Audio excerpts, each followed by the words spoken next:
புகையிலை எதிர்ப்பு தினமானது ஆண்டுதோறும் அனுசரிக்கப்பட்டு வருகிறது. நம்முடைய திருவரம்பூர் காவல்துறை கடந்த ஆண்டு காலமாக பல்வேறு வகையிலே நம்முடைய மருத்துவமனைக்கு உதவி செய்து கொண்டிருக்கிறார்கள். அதன் அடிப்படையிலே பொதுமக்களுக்கு விழிப்புணர்வு வழங்க ஆத்மா மருத்துவமனையுடன் இணைந்து நம்முடைய திருவரம்பூர் காவல்துறையும் இணைந்து உலக புகையிலை எதிர்ப்பு தினமானது விழிப்புணர்வை ஏற்படுத்தும் மூலமாக ஒரு கையெழுத்து இயக்கமானது நம்முடைய திருவரம்பூர் பேருந்து நிறுத்தத்தில் இன்று துவங்கப்பட்டிருக்கிறது.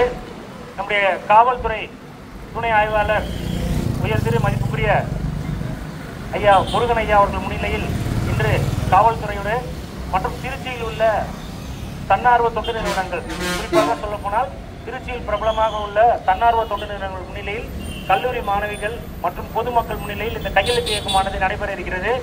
எனவே நம்ம அனைவரும் ஒன்றிணைந்து புகையிலையை தவிர்க்க வேண்டுமானால் நாம் அனைவரும் ஒன்றிணைந்து புகையிலையை தடுக்க வேண்டும் என்று நாம் அனைவரும் ஒன்று சேர்ந்து ஒரு உறுதிமொழி எடுத்துக்கொள்வோம். நாம் அனைவரும் ஒன்றிணைந்து புகையிலையை அறவே தவிர்ப்போம். புகையிலையை பற்றி தெரிந்து கொள்வோம். அதனை பயன்படுத்தும் முறை குறித்தும் தெரிந்து கொள்வோம். பிறருக்கு நாம் அதை எடுத்துக் கூறுவோம். புகையிலை என்னும் அரக்கனை அடியோடு வெறுப்போம். புகையிலையை தடுப்போம். புது சுவாசம் அடைவோம்.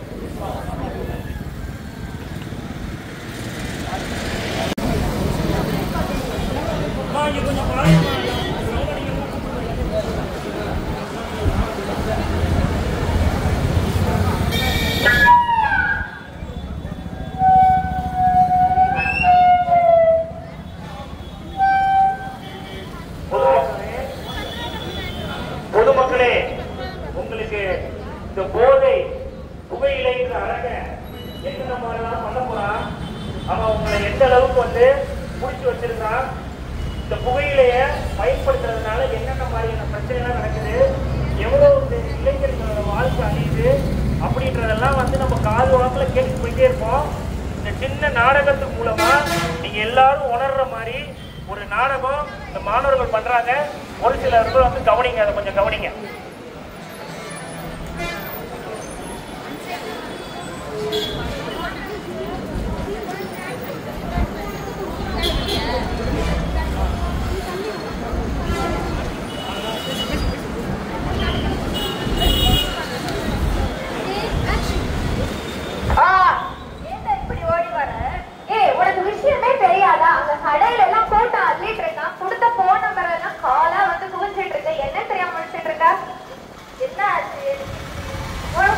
இவங்களுக்கு மட்டும் இல்லங்க, உங்களுக்கு விஷயம் தெரியாதா? பாத்தீங்களா, பார்க்கவே பல பலன்னு வெள்ளையா பியூரிட்டியை ரெப்ரசென்ட் பண்ற மாதிரி கைக்கு அடக்கமா அழகா இருக்க ஃபாரின்ல இருந்து புதுசா லான்ச் ஆயிருக்க இந்த ப்ராடக்ட் பேர் தான் சிகரெட்டாமா. இந்த ப்ராடக்டை யூஸ் பண்ணா பல்லு வெள்ளை ஆயிடும். அது மட்டும் இல்லங்க, டிஏஜிங் ஆகுமா, வெள்ளை முடியே வராதாமா. இதெல்லாம் நான் சொல்லல, ஃபாரின்ல டாக்டர்ஸ் ரிசர்ச் பண்ணி கண்டுபிடிச்சிருக்காங்க.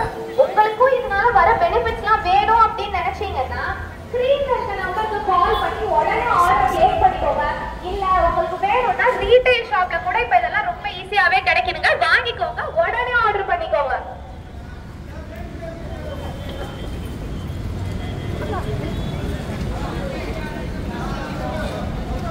மைக்கு பக்கத்துல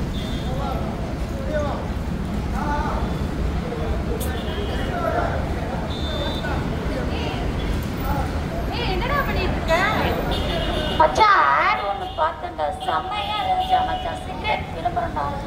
அக்காவும் வரஹண்டா. அக்காவுக்காக சிகரெட் வாங்கியே ஆகணும்டா மச்சான். அது பண்ணா அந்த சிகரெட்டை யூஸ் பண்ணா பல்லு வெள்ளையாடுறாங்க, அழகாடுறாங்க. மச்சான் கண்டிப்பா வாங்கி யூஸ் பண்ணடா. ஆர்டர் பண்றான் சீக்கிரம் போகுது.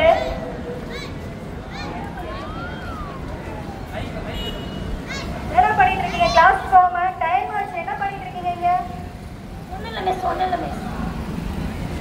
என்னது போன் தானே, எடு. என்ன பண்ணிட்டு இருக்க? என்னடா பண்ணிட்டு இருக்க? எடுடா. ஒன்றும் பண்ணலை மிஸ், ஒன்றும் இல்லை மிஸ். சொல்றீங்களா அடிக்கவா? சொல்லுங்க, என்ன பண்ணிட்டு இருக்கீங்க? டிவியில் ஒரு ஆட் பார்த்தேன் மிஸ், அதுக்காக போனேன். வாங்கன்னு சொல்லிட்டு பார்த்தீங்க சிகரெட் ஆர்டர் பண்ண போறீங்க அப்படின்னா என்ன ஆகும்னு உங்களுக்கு தெரியுமாடா? சும்மா ஆட் நடிச்சுட்டு போயிடுவாங்க. அதுக்கப்புறம் உங்களுக்கு எவ்வளவு பிரச்சனை இருக்குன்னு உங்களுக்கு தெரியுமா? இங்க பாருங்க எவ்வளவு பிரச்சனை இருக்குது, எவ்வளவு தீமையெல்லாம் இருக்குன்னு பாருங்க. ஹார்ட்ல எவ்வளவு பிரச்சனை இருக்கு, நுரையீரல் எவ்வளவு பிரச்சனை இருக்கு, லங்ஸ், வாய் மவுத் கேன்சர் எவ்வளவு பிரச்சனை இருக்கு பாருங்க. நீங்க ஈஸியா சொல்லிட்டு இருக்கீங்க, ஆர்டர் போட்டுட்டு இருக்கோம். படிக்க வேண்டிய வயசுல என்ன சிகரெட் உங்களுக்கு? நாளைக்கு வரும்போது உங்க பேரண்ட்ஸ் கூட்டிட்டு வாங்க போங்க.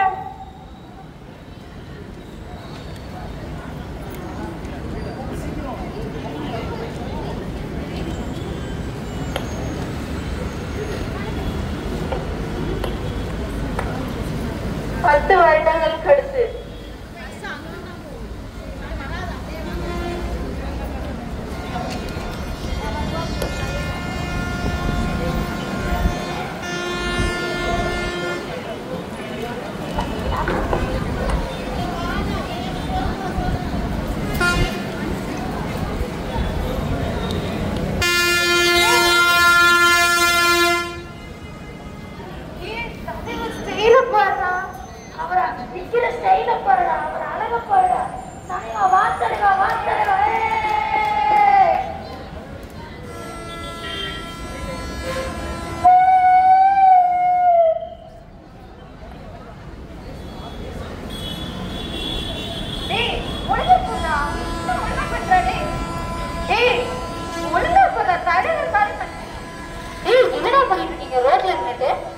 தலைவர் படம் பார்த்துட்டா வேற லெவல் மச்சான். அவரை மாதிரி ட்ரை பண்ணிட்டு வரவே மாட்டேங்கிறான் மச்சான்.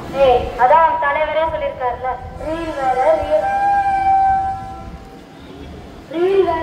வேற உங்களுக்கு அறிவு இல்லையா? அவர் நடிச்சுட்டு போயிட்டே இருக்காரு. அவர் நடிச்சுட்டு கோடி கோடியா சம்பாதிச்சுட்டு போயிட்டே இருக்காரு. ஓப்பன் யார் காப்பாத்துவா? உங்க அப்பா அம்மாவே கூலி வேலை பார்த்து தான் உன்னை படிக்க வைக்கிறாங்க. இதை சிகரெட்டு அது எதுவும் பண்ணிட்டு இருக்க. சிகரெட்னால என்னென்ன பிரச்சனை வரும்னு உனக்கு தெரியும்ல. இவா ஒருத்தன் இங்க பாரு, சிகரெட்னால பல பாதிப்புகள் வரும். அது மட்டும் இல்லை, இவா சொல்றேன், சிகரெட் குடிச்சா குழந்தை பிறக்காதாண்டா. நீ இப்படி எல்லாம் சிகரெட் குடிச்சுட்டே இருந்தீங்க வச்சுட்ட, அப்புறம் ஆள் வளர்ந்து வயசுக்கு வந்தா என்ன வராட்டி என்ன என்னவே போங்க.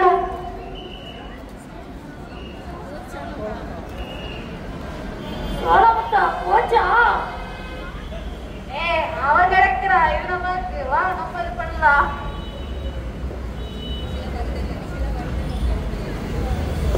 சில வருடங்கள் கழித்து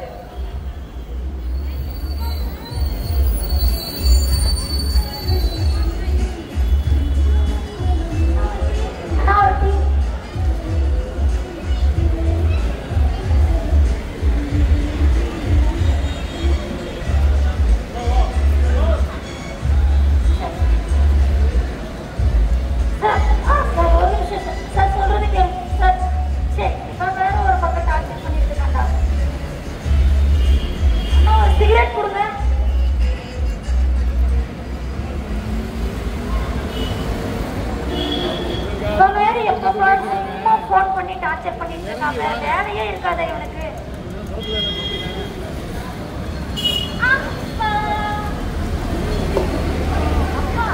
நாளைக்கு இவங்க ஸ்கூல்ல வந்து டான்ஸ் காம்படிஷன் வச்சிருக்காங்க. நான் நோ ஸ்மோக்கிங்காக டான்ஸ் ஆட போறேன். நீங்களும் அதை பாருங்க. சரிம்மா சரிம்மா, அப்ப வரமா.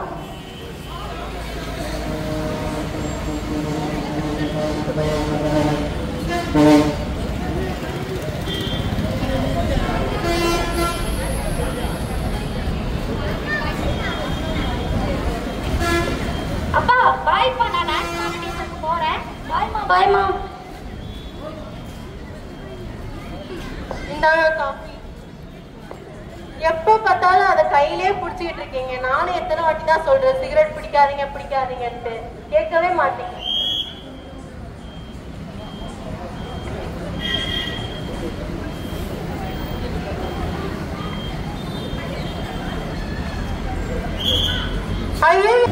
இது போன்ற குடும்பங்களை தான் பல குடும்பங்கள் அழிந்து வந்து கொண்டிருக்கிறது. அடுத்த ஒரு சில நிகழ்வு,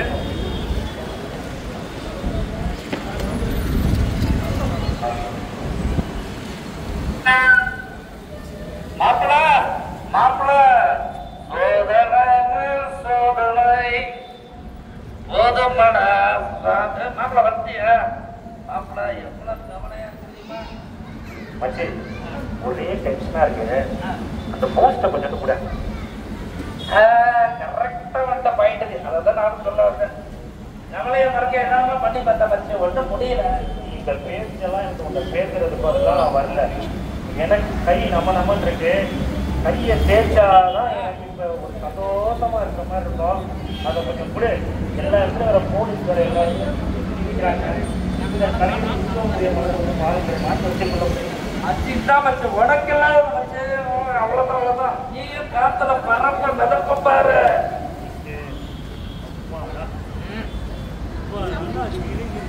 அப்படியே சொர்க்கத்துக்கு போற மாதிரி இருக்குங்க.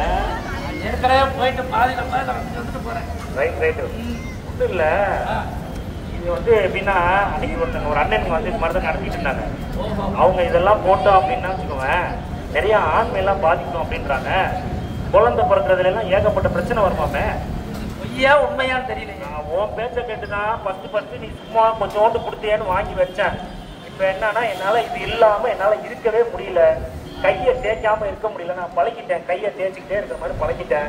வாய்க்குள்ள இதை வச்சு பழகிட்டேன். இந்த மாதிரி என் வாய் ஃபுல்லா அப்படியே வந்து ஒன்னாயிட்டு இருக்கு. அப்புறம் போறாங்க கேட்டா எனக்கு எதுவும் குழந்தையெல்லாம் பிறக்கிறதுல எல்லாம் ஏகப்பட்ட பிரச்சனை வரும் அப்படின்னு சொல்றாங்க. ஒரு 40 ரூபா பாக்கெட்டை வாங்கிட்டு இவ்வளவு பெரிய பிரச்சனை ஆகிற மாதிரி இருக்கு. என்னமோ ஆனாலும் இவ்வளோ அட்வைஸ் பண்ணியும் இவ்வளோ டாக்டர்கிட்ட கூட்டிட்டு காமிச்சாலும் அந்த இடத்துல இருக்கிற வரைக்கும் நமக்கு நல்லா இருக்க மாதிரி தான் இருக்கு. அப்புறம் திருப்பி வந்து அதை வாங்கி வைக்கலன்னு நமக்கு ஒரு மாதிரியாவே இருக்குல்ல. அச்சே கவலைப்படாத. என் ஃப்ரெண்ட் ஒருத்தர் இருக்கிற அவர்கிட்ட போய் நம்மளுடைய பிரச்சனையை சொல்லுவோம். என்னதான் தீர்வுன்னு கேட்டுருவோமே. கேட்டுருவோம். சரி ரைட்டு நீ சொல்லிட்ட. இது வரைக்கும் எங்க அன்பனா உணவுகளும் ஒரு பிரோஜனம் பண்ணதில்லை. ஏதோ குட்டி வந்து நீயே கூப்பிடுற. சரி போவோம். எல்லா இடத்துக்கும் போவோம். அங்கேயும் பார்ப்போம். வா மச்சான். இவரா? நான் உன் கூட வந்தேன். உன் தோட்டத்தில் நினைச்சேன். யார் அவரா? டாக்டரோட ஃப்ரெண்டு. வாங்க சார். வணக்கம் சார். வணக்கம் நண்பா. எப்படி இருக்கீங்க? ஆனா கையில என்னமோ கொடுத்த மாதிரி இருந்தது. கை கொடுத்தேன். வேற ஒன்று கை கொடுத்தேன் சார். எங்க எங்க உங்க வாயை காட்டுங்க. கை தம்பி இல்ல எனக்கு தெரியுது. ஜனங்களே பாத்துக்குங்க. இப்படிதான் ரொம்ப டீசெண்டா இருக்க மாதிரி இருப்பாங்க. ஏன்னா ஆனா அவங்க கையில வந்து சும்மா கை கொடுக்குற மாதிரி தான் இருக்கும். ஆனா கைக்குள்ள வச்சு என்ன தெரியுமா சொல்லுவாங்க? கூலி பாத்துருக்கீங்களா? கூலி பாத்துருக்கீங்களா? தலையெல்லாம் பாத்துருக்கீங்களா? கையில கொடுக்கறது கூட தெரியாது. பாருங்க, கொடுத்தோன்னே என்ன பண்ணிட்டாரு? வாயில எடுத்து வச்சுட்டாரு. வாயில எடுத்து வச்சேன்னு என்ன ஆயிடுச்சு? போதையில மிதக்கிறாப்புல. இப்படிதான் ஏமாத்துவாங்க. சரி, இதை வந்து ஈஸியா நம்ம மாத்திடலாம். அவருக்கு பேசி திருப்பி கையில வச்சாதான் நல்லா இருக்கும் தோணுது. இல்ல பச்சி அவர் அப்படிதான் பேசுவாரு. இப்ப பாருங்க. நான் அப்ப வந்து சொன்னேன்னு சொல்லிட்டு இப்பதான் அவனை போன்ல எடுத்து பார்த்தேன். இங்க வந்து பாத்தீங்கன்னா ஒரு ஹாஸ்பிட்டல்ல வந்து பாத்தீங்கன்னா இதுக்கெல்லாம் ஏதோ சிகிச்சை கொடுப்பாங்கன்னா அந்த ஹாஸ்பிட்டல் பேர்லாம் போட்டிருக்கு. உங்களுக்கு கால் பண்ணி பார்ப்போம் என்ன சொல்றான்னு பார்ப்போம். நம்ம சும்மா இருந்தாலே போர் அடிக்கிறதுல யாரையும் கலாய்ப்போம். Hello sir. வணக்கம் சார். லைன்ல இருக்கீங்களா? சார் வணக்கம் சார். சொல்லுங்க சார். ஒன்றும் இல்லை, கொஞ்ச நாளாவே பார்த்தீங்கன்னா கொஞ்சம் வாயெல்லாம் ரொம்ப பயங்கர வலியா இருக்க மாதிரி இருக்கு. ரொம்ப நான் நல்லா கொஞ்சம் ஒல்லியான மாதிரி ஆயிட்டேன். நிறைய இதனால வந்து நல்லா சாப்பிட முடியல, தூங்க முடியல. ஒரு மாதிரி எனக்கு எப்பயுமே ஒரு மாதிரி கஷ்டமாவே இருக்கு. நாங்கள் எல்லாம் ஃப்ரெண்ட்ஸ் தான். சும்மா ஜாலியாக தான் சார் இதெல்லாம் பண்ணணும். ஆனால் இப்போ விட்டுணும்னு ஆசையாக இருக்கு. ஆனால் எங்களால் முடியல சார். என்ன பண்ணுறதுன்னு தெரில. அதான் உங்களுக்கு ஏதாவது கேட்டால் ஏதாவது சொல்லுவீங்களா அப்படின்னு பார்க்கலாம் தான் சார் உங்களுக்கு கால் பண்ணேன். விடணும்னு ஆசையா இருக்கா? அப்படி என்னென்னலாம் யூஸ் பண்றீங்க சார்? சார் ஒன்றும் இல்லை சார். நான் ஃபஸ்ட்டு சொல்கிறேன். என் ஃப்ரெண்டு அதுதான் சொல்லுவான் சார். இல்லை அவரை சொல்லிட்டு சார் அதுக்கப்புறம் நான் சொல்கிறேன் சார். சார் சும்மா ஒரு ஜாலிக்கு ஸ்டைலுக்கு சிகரெட்டை அடிக்க ஆரம்பிச்சேன். அப்புறம் கூலிப்பு வந்து சார் தலையணை அதே வரிசையே ஏறிட்டே இருக்குது. என்ன சார் தலையணுன்னு சொல்கிறேன்? அதுக்கு பேர் பூஸ்ட்ன்னு சொல்லி வாங்குவோம். சரி, அது பவர்னு வாங்குவோம். பில்லுன்னு சொல்லி அதுக்கு பேர் வைப்போம். எவ்வளோ இதெல்லாம் நம்ம பண்ணியிருக்கோம் அவ்வளோதே பண்ணிட்டு சார். அப்புறம் சார் உங்கள்கிட்ட மட்டும் பர்சனலாக சொல்கிறேன் சார். இப்படி தான் சார் நான் ஃபஸ்ட்டு சிகரெட் இப்படி தான் குடித்தேன் சார். அந்த இந்த போதை கொஞ்ச நாளைக்கு அப்புறம் பார்த்தீங்கன்னா அப்படியே இந்த கஞ்சாலாம் அடிச்சா நல்லா இருக்கும் போல தோணுச்சு சார். நானும் தெரியாம எங்க வீட்டுக்கு தெரியாம ஃப்ரெண்ட்ஸுக்கு தெரியாம அப்படின்னு பழகினேன் சார். இப்போ பார்த்தா ரொம்ப எனக்கு என்னமோ உருவம்லாம் தெரியுது சார். எனக்கு இப்போ யாரையா பார்த்தா உருவம் தெரியுது. என் காதுலாம் யாரோ பேசுற மாதிரிலாம் எனக்கு தெரியுது சார். எனக்கு என்ன பண்றதுன்னு தெரியல. அவங்க அதை மட்டும் சொல்லி வைங்க சார். அது எனக்கு தனியா சொல்லுங்க. அவங்களோட பிரச்சனையை மட்டும் நீங்க சொல்லுங்க சார். சார் முதல்ல இப்போ நீங்க பயன்படுத்துற புகையிலை பொருட்கள் எல்லாமே நம்ம மூளையோட ரசாயனங்களோட வேலை செய்யக்கூடியது, சரிங்களா? அது இல்லாமல் உங்களுக்கு காதில் யாரோ பேசுகிற மாதிரி கேட்கறது, ஏதோ உருவம் தெரியறது, இதெல்லாம் வந்து மனநோய்க்கான அறிகுறிகள். இதை நீங்கள் மறைச்சி வைக்கணும்னு நினச்சிங்கன்னா லைஃப் லாங் மறைச்சி வச்சு தான் இருக்க முடியும், மொழியை குணப்படுத்த முடியாது, சரிங்களா? முதல்ல நம்ம செஞ்ச தப்ப தைரியமாக நம்ம சொல்கிறோம். என்னன்னு சொல்கிறீங்க, பூச்சுன்னு சொல்கிறீங்க. ஒரு பொருளை கேட்டு வாங்குறதுக்கு இருக்கிற தைரியம் தனக்கு வர்ற பிரச்சனையை சொல்கிறதுக்கு இல்லை, பார்த்தீங்களா? இதுதான் சார் இருக்க பிரச்சனையாக இருக்குது. நீங்கள் நல்ல நாளில் தான் கால் பண்ணியிருக்கீங்க. இன்னைக்கு வந்து மே 31 உலக புகையிலை ஒழிப்பு தினம். அந்த அன்னைக்கு நீங்கள் வந்து இந்த கால் எடுத்திருக்கீங்க. ஸோ இதுலேருந்து வெளியே வர்றதுக்கு இனிஷியேட்டிவ் இன்னைக்கே எடுக்க ஆரம்பிங்க, சரிங்களா? வேறு ஏதாவது தொந்தரவு இருக்கா சார்? இது எல்லாமே நான் எங்கள் வீட்டில் நீங்கள் சொல்கிறீங்க சார், பேச்சுக்கு சொல்கிறேன். இப்போதைக்கு வந்து பார்த்தீங்கன்னா இந்த மாதிரி புகையிலை பழக்கம் தான் சார் இருக்குது. அப்பப்போ சிகரெட் பிடிப்பேன் சார். அப்புறம் கொஞ்சம் பார்த்தீங்கன்னா இந்த கையில் வச்சுருக்கிற ஹேண்ட்ஸு, கூல் லிப்பு, அப்புறம் பார்த்தீங்கன்னா இந்த சின்ன சின்னதாக அது மாதிரி ஒரு போதை மாதிரிலாம் வாங்கி சாப்பிட்டுருந்தேன் சார். இப்போ அப்படியே கொஞ்சம் ஜாஸ்தியாக போயிடுச்சு சார். விடணும்னு நினைக்கிறேன். ஆனால் எனக்கு ஒரு சந்தேகம் சார், இதை குணப்படுத்த முடியுமா சார்? இதெல்லாம் பிரச்சனையிலேருந்து நல்லா வெளியில் வர முடியுமா சார்? பொதுமக்களே உங்களுக்கும் சேர்ந்து தான் நான் சொல்றேன், சரிங்களா? இந்த பழக்கத்துல மாட்டிட்டு நிறைய பேர் கஷ்டப்பட்டுட்டு இருப்பாங்க. எல்லாத்தோட மிகப்பெரிய ஒரு கேள்வியா இருக்கக்கூடியது என்னன்னா, இதை குணப்படுத்த முடியுமா அப்படிங்கிறது தான். இது வந்து மருந்து மாத்திரைகள் மூலம் 100% குணப்படுத்த முடியக்கூடிய ஒரு விஷயம் தான், சரிங்களா? நம்ம வந்து இதுல வெளியே சொல்லலாமா சொல்லக்கூடாதா அப்படிங்கிற ஸ்டிக்மா எல்லாம் விட்டுட்டு சரிவர மருந்து எடுத்துக்கிட்டோம், சரியா அந்த ஃபேமிலி இதுல இருந்து சப்போர்ட் கொடுத்துக்கிட்டோம் அப்படின்னா 100% இதுல இருந்து உங்களால வெளியே வர முடியும், சரிங்களா? வேண்டாம் வேண்டாம் புகையிலை வேண்டாம், வேண்டாம் வேண்டாம் புகைப்பழக்கம் வேண்டாம். இது போன்ற மாயைகளில் சிக்காமல் நாம் அனைவரும் மனிதம் காப்போம், மனிதனை வளர்ப்போம், மதிப்போம், மனிதனை மதிப்போம், மனித நேயத்தோடு வாழ்வோம்.